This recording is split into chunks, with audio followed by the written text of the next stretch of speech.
过来消息来看，彰国道1号上摆路段伫下班的时间发生真侪件车祸，先是有车违规换车道，造成倒手边的车未负险结果并车。另外一台大货车的驾驶无注意到讲头前有连环车祸，嘛去弄到，嘛造成3个人受伤。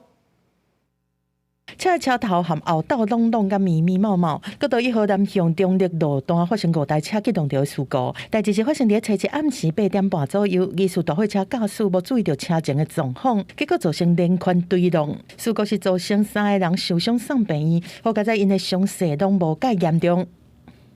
一名男子驾驶一大货车行经南向中立交流道前，意外车道车流回堵，疑似未注意车前状况，失控碰撞前方小客车。导致总计5部车事故。国道警察讲，各台车驾驶酒测值拢是0，详细肇事原因要等进一步来厘清。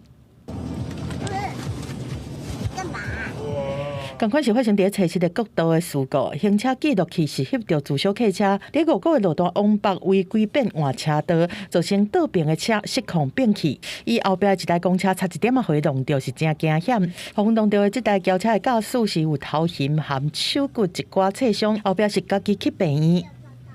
违规跨越双白实线，导致擦撞外侧车道的自小客车，翻覆至内侧车道。所幸1人轻伤，并自行就医。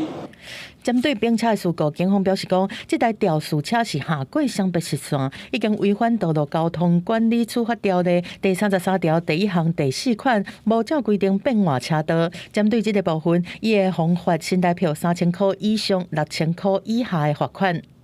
公司新闻综合报道。